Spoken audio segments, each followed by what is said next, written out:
Programa Lígia Marques, a arte de fazer o belo. Realização: Ateliê de Arte e Arquitetura Lígia Marques.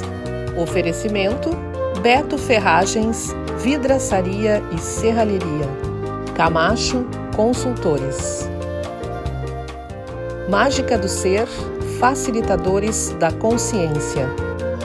Quiro Pilates Wellness Center.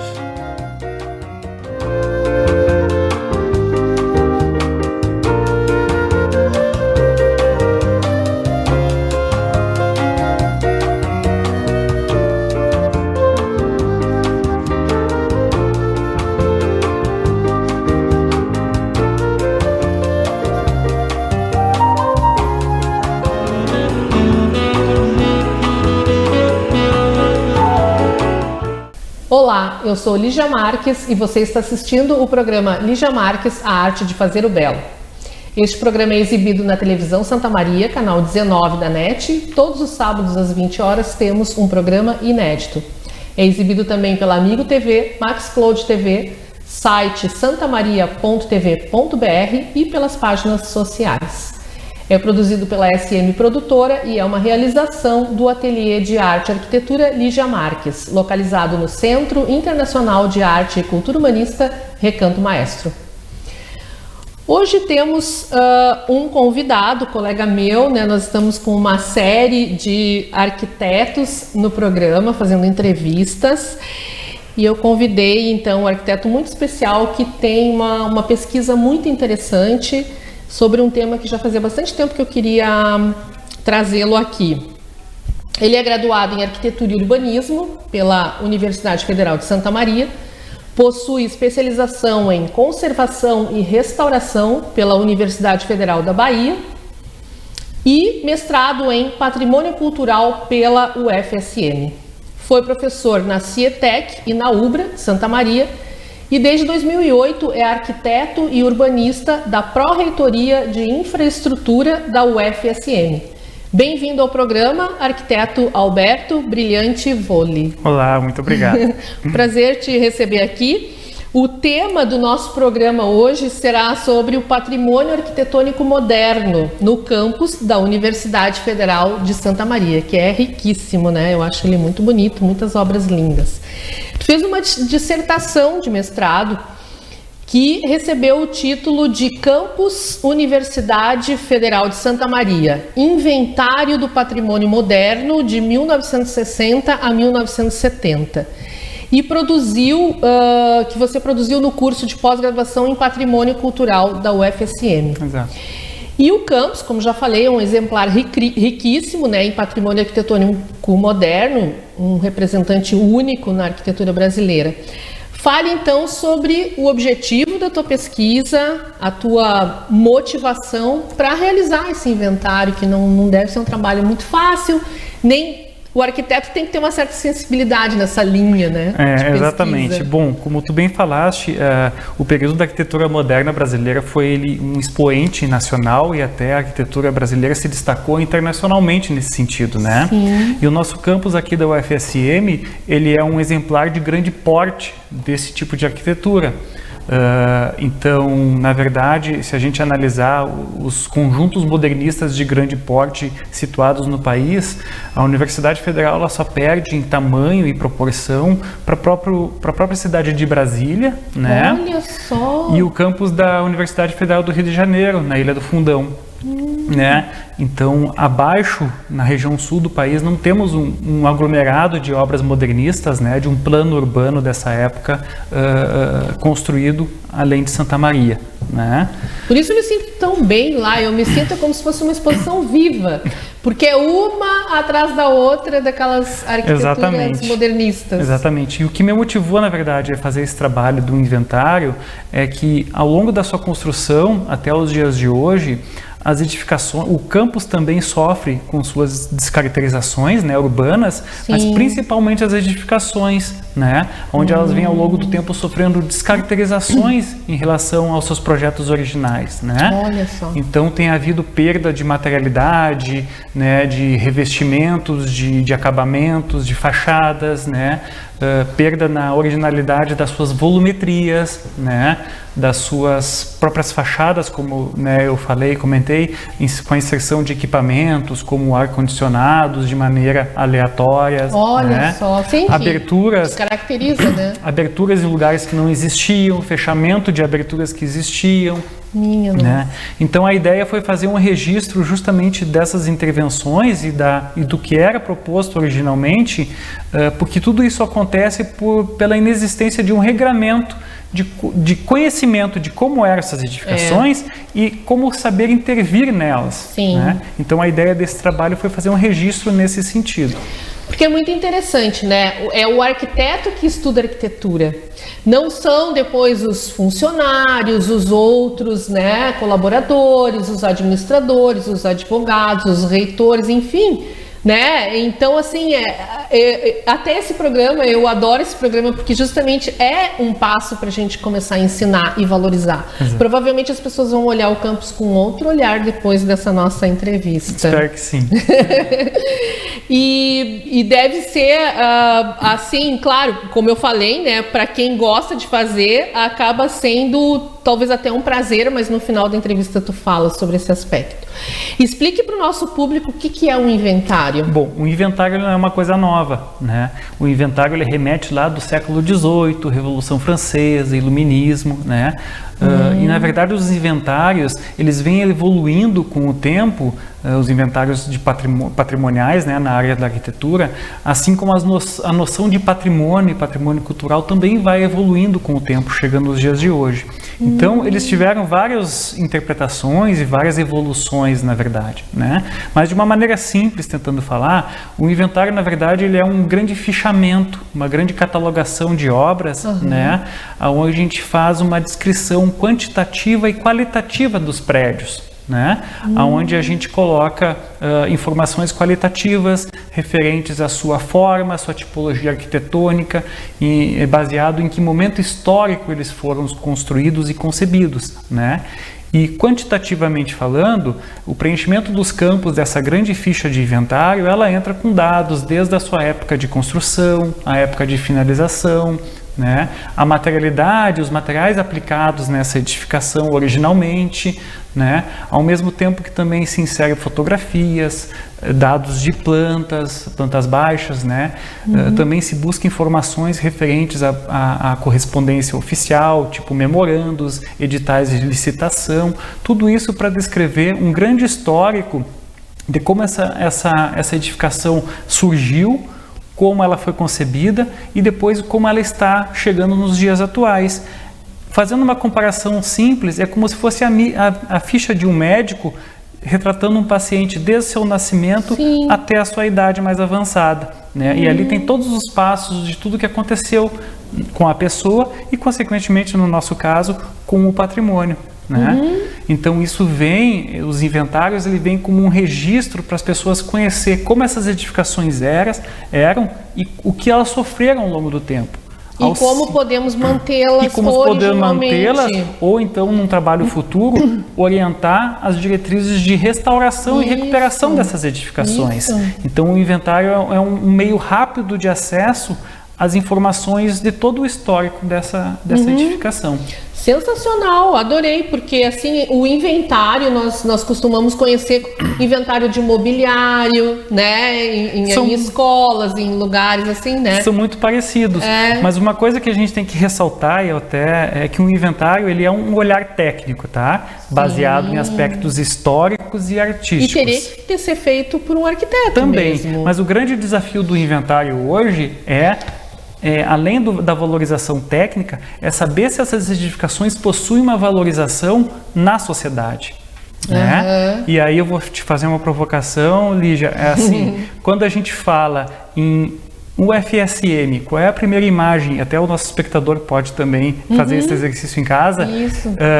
Qual é a primeira imagem que aparece quando se fala em UFSM no nosso imaginário? Eu já falei, né, que eu adoro andar ali, assim, eu gosto muito e cada vez que eu passo na frente daquela biblioteca central, eu sou apaixonada por ela. Para mim, Não é o planetário o mais marcante, assim, eu nem lembro, talvez, há pouco tempo eu entrei ali no planetário, naquele tour do patrimônio que teve. Sim. Mas eu sou apaixonada. Um dos que mais me marca são os painéis do hospital, mas o design, o estilo, porque eu estudei arquitetura muito baseada na arquitetura moderna. Então, os pilotis, aquele pátio na frente. Então, essa provocação junto à sociedade, da representação, o que ela imagina, isso é o imaginário. E nesses pontos, tu imagina esses prédios, tem pessoas que lembram do arco, tem pessoas que lembram do som do paralelepípedo da Avenida Roraima. E isso é o imaginário que está incutido em cada um de nós. No momento que ele está inserido na nossa mente, é porque ele nos causa uma sensação boa ou ruim, geralmente boa, né? Sim. Então, a gente conseguindo investigar essas informações junto à população, nos mostra o apreço que a população tem em relação a esses bens.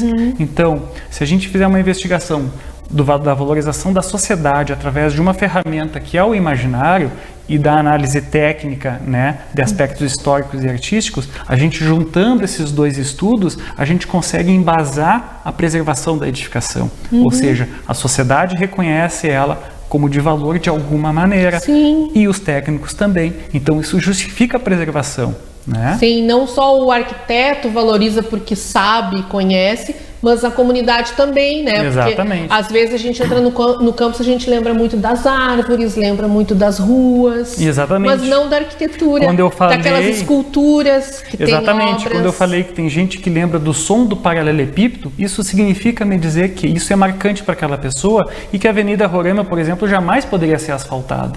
Ah, olha só. São essas referências que a gente acaba... É um grande desafio do inventário também, que hoje é colocado na mesa, de apanhar essas referências junto à comunidade. Sim, e um respeito pelo ser humano, pelo usuário daquele lugar. Exatamente. A preservação ela não tem que vir vertical, né, de cima para baixo, ela tem que vir da própria sociedade. Isso, é isso mesmo. Antes de nós terminarmos esse bloco, que já estão fazendo sinal, eu gostaria que tu falasse se tu pesquisou para realizar essa pesquisa e colocar então essas obras dentro de um estilo, né, e mesmo compreender o campus. Tu pesquisou outros campos de outras universidades nacionais e internacionais e se há obras específicas no campus ou em outros lugares que influenciaram as obras do campus? Olha, primeiramente, a gente foi atrás da pesquisa, eu fui atrás da pesquisa da origem da palavra campus. Ótimo. Né? Que ela remete lá do século XIX, 1819, com a criação do primeiro campus universitário por Thomas Jefferson, no estado americano da Virgínia, né? Posteriormente a isso, então, tinha que se entender o que é um campus universitário, o que é uma cidade universitária, né? Excelente. Onde então foi concebido naquela época, claro, com os valores artísticos daquele momento, e que o modernismo se apropria disso, de uma cidade universitária autônoma, distante do centro urbano, aonde o aluno pudesse ter imersão total, longe das distrações de uma cidade, uma imersão total nos seus estudos.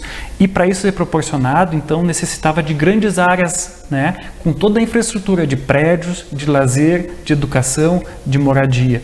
Então isso é um campus, uma cidade universitária propriamente dito, né? Que ele pudesse vir de outros lugares, de outras cidades e a imersão se desligar do resto de fora e ficar imerso. E focar exatamente na cidade. Que bacana. Claro que com isso também se estudou modelos consagrados modernistas, né? Aqueles ícones modernos como Le Corbusier, Lúcio Costa, os projetos que os ambos desenvolveram para a Universidade do Brasil, no Rio de Janeiro, na década de 30, né, solicitado por Getúlio Vargas, né, aonde eles estabelecem premissas em que os nossos arquitetos da UFSM beberam nessa fonte e trouxeram essas premissas urbanísticas para dentro do campus. Então a gente se apropria de um projeto do século XIX, né, junto com vanguardas modernistas. Em qual país que tu falou que foi a origem? A origem dos Estados Unidos. Nos Estados Unidos, os campos universitários eles são um modelo nascido, um padrão americano. Tá.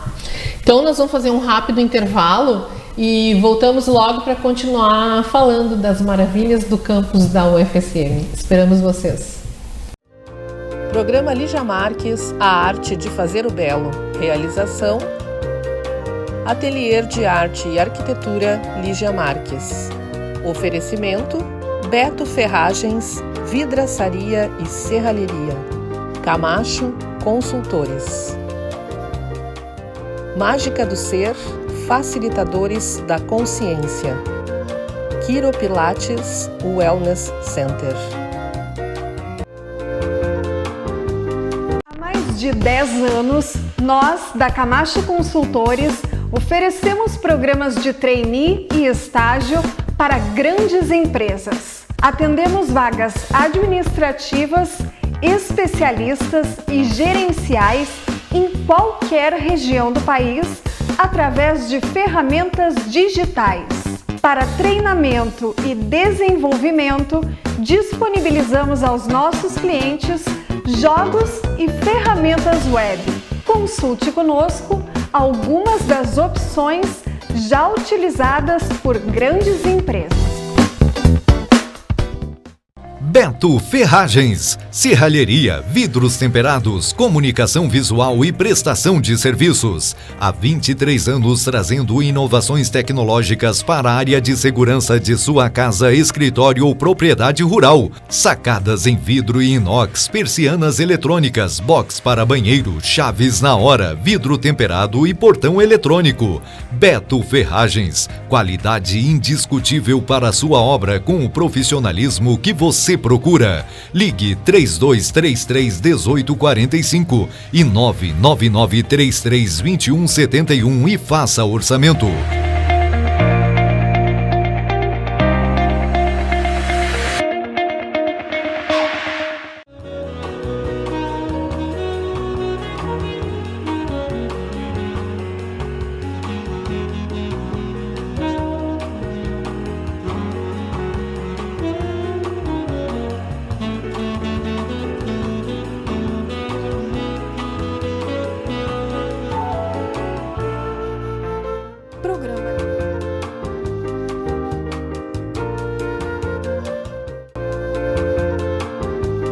Voltamos a apresentar o programa Lígia Marques, a arte de fazer o belo. E continuamos conversando com o arquiteto e urbanista Alberto Volle. A gente chama ele de Beto. Arquiteto Beto, como é que foi concebido o projeto urbanístico do campus da UFSM e quais as características que o identificam? Quais os autores, né? Bom, os autores do projeto são o Oscar Valdetaro e o Roberto Nadalucci, dois arquitetos mineiros erradicados no Rio de Janeiro, cariocas então, né? Que desenvolveram então 5 estudos preliminares para o campus, onde surgiu o último estudo, o 5º estudo, o plano piloto propriamente dito. Né? Esse plano piloto ele é baseado então nos princípios modernistas da época, né? Da questão do urbanismo moderno, que vem lá dos anos de 1930 a 1950, onde os congressos internacionais de arquitetura moderna definiam premissas da funcionalidade, da racionalidade, da organização espacial das cidades. Né? Onde as funções eram muito setorizadas e muito bem regidas e estabelecidas, né? Então a gente tinha os setores muito bem definidos. Por exemplo, no nosso caso da UFSM, nós temos um grande eixo estruturante, que é a Avenida Roraima, e a gente vê essa comparação também para quem conhece um pouco sobre esse tema, a respeito de Brasília, né? Onde os setores são muito definidos. Então, ao longo dessa Avenida Roraima, que nós temos o nosso grande norte estruturador, se desenvolve os centros de ensino, todos eles setorizados, racionalmente organizados. Então temos os centros de ensino das exatas, das humanas, né, da saúde, enfim, das naturais e exatas também, né, do centro de tecnologia e tudo mais. Temos também a nossa área de lazer e convivência muito bem demarcada, que seria o prédio da União Universitária e o restaurante universitário, junto com a área do lago, que não foi construído. Ah, porque eu nunca vi o lago. Exatamente. Então, essa seria o setor de lazer. Há também o projeto do setor residencial, que hoje nós temos apenas a Casa do Estudante, né, o setor da Casa do Estudante. Porém, num outro lado, haveria o setor de residência de funcionários e outro de professores. Ai, que bacana! Ao final, então, da nossa eixo estruturante da Avenida Roraima, haveria o setor cívico-administrativo, onde haveria prédios de administração, né, e outras funções correlatas, e prédios também cívicos, onde temos o planetário, haveria um grande anfiteatro, um museu do conhecimento e por aí vai. Então, o urbanismo moderno ele é muito setorizado, muito rígido, né, e muito claro de ser identificado. Né? E eu gostaria de lembrar que o campus ele foi construído apenas em 50% do seu projeto original. Então tem todo um restante que não foi ampliado. O centro de convenções já estava previsto? O projeto já existiu ou ele foi feito agora? Não naquele lugar. O centro de convenções, exatamente. Isso são as discrepâncias, as corrupções da proposta original que acabam descaracterizando o campus. A colocação de usos que não são condizentes com o plano original. O centro de convenções é um exemplo. Para o nosso público entender as corrupções de um projeto original significa que existe uma autoria. Eu sempre dou um exemplo que ninguém vai lá num livro escrito por um autor e muda suas palavras. Um projeto de arquitetura e de urbanismo é a mesma coisa. Existe um autor que deve ser respeitado. Exatamente. Né? Enquanto tu falava, eu fiquei pensando assim em te perguntar se existe alguma historinha, né? Porque sempre tem relatos e o próprio arquiteto, quando ele faz um projeto urbanista, ele escreve junto, naquela época se fazia muito perfis, né? Por que o centro de saúde tal foi escolhido aqui, o tecnologia ali, né? As funções, tinha alguma explicação ou não? Olha, que não são todos iguais. Não são todos iguais, não, né? Não, muitos são... O da arquitetura, por exemplo, é bem diferente. Exatamente. Mas assim, se existe, esse material ficou com alguém. Não consegui encontrar. Ainda não localizei. Né? Então, assim, são pesquisas que ainda estão em andamento, né? Nesse sentido, então, assim, acredito que há alguma coisa manuscrita. Porque a gente sempre tem uma razão, né? Por exemplo, Brasília, né? Por que aqueles prédios estão ali? Então, assim, por que o hospital na UFSM está aqui do lado esquerdo? Por que, sabe? Eu fiquei me perguntando agora. Exatamente, o prédio da antiga reitoria. A biblioteca ali. O prédio da antiga reitoria no centro, existe um caderno de papel manteiga escrito à mão, com croquis feitos à mão. Né? Então, existe esse tipo de documento. Claro. Porém, o restante do campus, em algum lugar há. Porque essa é a linguagem do arquiteto, esse é o diálogo que ele faz consigo mesmo quando está criando. Mas e a descoberta desses documentos também, nós não termos esses documentos em mãos, também é a parte mais gostosa, porque nos instiga a pesquisar essas coisas. Né? Aí atrás, que legal. Vamos falar então sobre essa parte bonita, né, que é do prédio, das obras arquitetônicas, né, que a gente também chama de arte, né, os amantes da arquitetura. Como tu já tinha falado, né, houveram fortes alterações que começaram a corromper as leituras originais do desenho urbano do campus e das suas edificações, né, que foi o que te motivou a pesquisar. Fale de algumas obras das tipologias arquitetônicas para o nosso público também ir aprendendo e quando andar no campus olhar de um outro modo agora. Por exemplo, o CAL, Centro de Artes e Letras, pois o prédio então, do CAL. Antes de falar da arquitetura propriamente dito, a gente tem que falar de alguns princípios básicos da arquitetura moderna, que é a eliminação de toda a ornamentação que era muito comum na época. Né? Guirlandas, estátuas, enfim, toda essa ornamentação eclética, exatamente. A arquitetura moderna rompe drasticamente com isso e elimina esses elementos. E ela se baseia em 5 pontos clássicos que eles são seguidos pelos nossos prédios em alguns momentos para uns e outros não. Então a arquitetura moderna ela é baseada assim: a estrutura independente da edificação, né? O sistema de pilares, de pilotis elevando a edificação do solo, a planta interna da edificação independente da estrutura, a fachada também independente da estrutura, as janelas em fita, que são aquelas janelas horizontais, contínuas, né? E os terraços jardins, né? Sobre a edificação, suprimindo aquele jardim que foi perdido com a edificação em cima. Muito baseado nos princípios de Le Corbusier, né? Claro, Le Corbusier, Lúcio Costa, que lindamente, junto com o Burle Marx, também desenvolveu, né?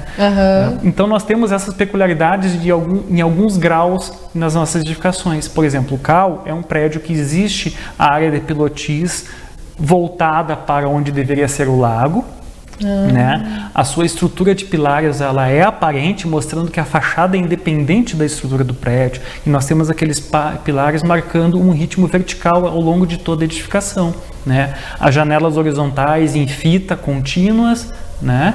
Uma forma prismática pura, o seu auditório ao lado, né? E um painel lindo do Amoretti, retratando os 500 anos, né, do descobrimento da América, aonde a arquitetura se presta a receber a arte, né? Ela se presta como suporte para as artes. Nós temos, por exemplo, no Rio de Janeiro, os murais lá do Atos Vulcão e por aí vai. No prédio Capanema. Exatamente, no edifício Capanema. Então, na UFSM, nós temos dentro dos prédios também painéis de Eduardo Trevisan, Pessiar, e por aí vai, vários artistas consagrados regionais, né?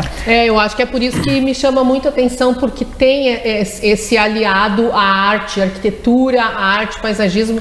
Todos os arquitetos estavam unidos ali naquela época. E uma curiosidade a respeito desse prédio, que o meu inventário mostra isso, que nas suas fachadas cegas, onde não haveria aberturas, que são a fachada norte e sul, justamente no Centro de Artes e Letras, foram abertas janelas, destoando de todos os restantes dos prédios ali daquela tipologia. Essa que foi a descaracterização? Essa foi uma das descaracterizações da edificação, né? Então o inventário que eu fiz, ele retrata isso. Quando que essas janelas foram abertas? Na década de 80, início dos anos 90, né? Basicamente, então o inventário serve para trazer essa informação. E o que tem mais de irônico nisso, Lígia, é que justamente no prédio do Centro de Artes e Letras, o centro que deveria ser mais sensível a esse tipo de valores arquitetônicos e artísticos, é o centro que, neste caso, dessa edificação, mais descaracterizou. Preservando o original da obra, né? Exato. Mais por isso mesmo, assim, né? A autoria. Terminou esse aí, podemos falar da Biblioteca Central, podemos que é a minha falar, paixão. Claro. A Biblioteca Central é um prédio lindíssimo, né? Um prédio compacto, de forma quadrada, né? Onde ele é semi-enterrado. E a gente tem na parte inferior o subsolo, né? Que era extremamente fechado, somente para o acervo de livros, né? E com janelas em fita também, dentro desse princípio, né? Somente para iluminação e troca de ar eventual. Né? Já no pavimento térreo, nós temos a fachada toda recuada, aparecendo os pilotis da estrutura, né? E com muitas janelas, né? Mostrando uma certa transparência, proporcionando então essa varanda um lugar de chegada ao prédio e de estar, convidando e marcando que ali é o acesso da edificação. Já no segundo pavimento que a gente tem, as salas de leitura, propriamente dita, nas fachadas menos favoráveis à iluminação solar, que são a fachada norte e oeste, nós temos um fechamento que protege o ambiente de leitura, né? Trazendo sossego também, evitando o barulho da Roraima. Então são fachadas muito mais fechadas, com aqueles rasgos verticais que a gente chama de brises, né? Brisolés, que são elementos para controlar a incidência direta do sol. Já as fachadas de melhor iluminação, a leste e a sul, são mais fenestradas, com grandes janelas em fita, proporcionando uma iluminação indireta e a claridade que a leitura necessita. Né? Então é um prédio lindíssimo nesse sentido. Também é interessante falar da materialidade desse prédio que foi perdida. A parte do subsolo, que é semi-enterrado, ela é toda revestida com pedras, mostrando uma certa solidez pelo material. O alicerce, a pedra, faz a solidez da edificação. Já no térreo nós temos tijolos e vidros, né, que se permanecem. Tem um jardim interno. Tem um jardim interno. E no segundo pavimento era todo um revestimento de pastilhas que também foi modificado, que também foi retirado. Então o inventário vem trazendo expondo o conhecimento dessas informações para caso necessite uma intervenção de recuperação, a gente tem esses dados tabulados para uma possível intervenção. Para retomar, aí entra uma parte de restauro que a gente diz, exatamente, né? Que é muito legal, por isso que é importante no inventário, para se retomar como a peça como arte, né? No seu original. E eu ia falar uma outra coisa agora que eu esqueci, daqui a pouco eu lembro. Vamos falar sobre a obra do planetário, porque ela já se destaca assim pela forma. O planetário, eu acho que é uma das obras que a maioria da população, né, comenta e aparece no imaginário de todo mundo, né? Ela é muito simbólica e icônica, né? Ela é uma grande cúpula de concreto apoiada por 12 esbeltos pilares, né? Envolvendo essa cúpula na parte de baixo. Então a gente tem uma parede solta da estrutura, também independente, com as janelas em fita superiores, aonde essas paredes não encostam na cúpula, trazendo maior leveza, né, para a edificação. O planetário é uma das edificações mais íntegras que nós temos. Os revestimentos de parede estão lá, ainda as pastilhas. Tem um painel lindíssimo da conquista do espaço, pelo Eduardo Trevisan, lá dentro, né? Convido todos a conhecerem, né? E uma peculiaridade desse prédio, diz que foi um esboço, um croquis do Niemeyer, né?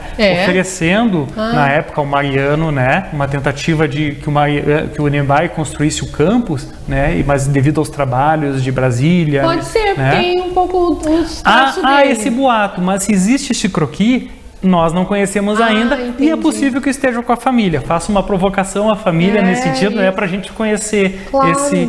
E outra característica importante, que é interessante colocar, é que a cúpula de concreto do planetário, ela foi concretada durante 7 dias, se não me engano, ou 10 dias, ininterruptamente por 24 horas. Naquela época, nos anos 60. Tu imagina, então, betoneiras trabalhando 24 horas por dia e os funcionários levando em baldes o concreto lá para cima. Porque precisava ser assim, né? Exatamente, para não haver emendas na cúpula e não ter problemas de fissuras, né? Então, tu imagina naquela época como nós fomos vanguarda nesse sentido. Claro, né?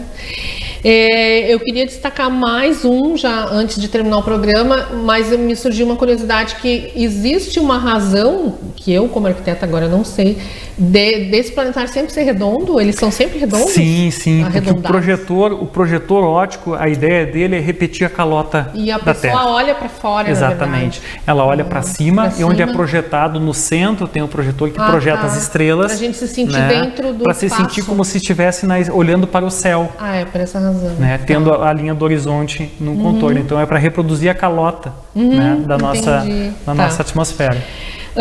Eu me lembro quando o planetário em Porto Alegre foi construído, era, né, aquele movimento, aquela curiosidade, né? Nós precisamos encerrar o programa. Tu queres falar de mais alguma, assim? Eu citei essas 3, mas tem alguma que tu gostaria de destacar? Tem várias edificações, né? A gente poderia ficar horas aqui comentando, né? O prédio da reitoria, ele é icônico por ser o prédio em altura, né? Em que ele fecha a perspectiva da Roraima. Então, ao entrar na Roraima, em comparação à Universidade do Brasil, projetada por Lúcio Costa e Le Corbusier, naquele momento eles propuseram ao final da Avenida Central o hospital. No caso aqui, o Valdetar e Nada Lute colocaram o prédio da administração central, fechando então a perspectiva daquela avenida. Né? E ainda, claro, tendo uma coisa que é interessantíssima, que envolve a paisagem natural, aquela massa verde de pinos fechando o horizonte. É verdade. Que também pode-se falar como se fosse um quadro, um passepartout. Exatamente. Um fundo, enfim. É o fechamento da perspectiva, o prédio da reitoria com a massa verde. Bom, Voli, arquiteto Voli, adorei falar contigo. Tu queres, então, me dizer a satisfação que tu teve de fazer essa pesquisa? Olha, esse trabalho foi uma satisfação enorme. A gente acaba descobrindo coisas que não conhecia, né? E o mais satisfatório seria que esse trabalho pudesse ser realmente usado para uma preservação efetiva. Sim. Enquanto isso não é feito, a gente vai atualizando esses dados conforme as descaracterizações vão acontecendo, né? E vão mantendo esses dados registrados, quem sabe para um futuro. E vamos divulgando e vamos ensinando culturalmente, né? E exatamente. Fazendo o nosso movimento pessoal. Isso, de trabalho de formiguinha. Isso, muito obrigado pela presença ao programa. Vou te convidar mais vezes para a gente falar então das outras. Será um prazer, muito obrigado. Muito obrigada. Estamos encerrando então mais um programa Lígia Marques, a arte de fazer o belo. Se você quer ser um apoiador cultural deste programa, pode enviar um e-mail para programaligiamarques@gmail.com. As peças que decoram o cenário estão na minha loja virtual, são todas pintadas por mim, assinadas por mim, que você pode visitar e adquirir. Foi um prazer ter estado com vocês, a gente se vê nos próximos programas e eu espero você.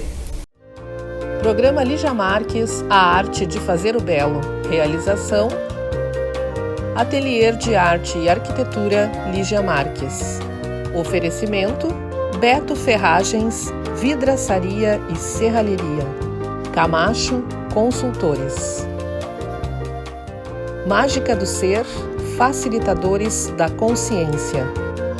Quiro Pilates Wellness Center.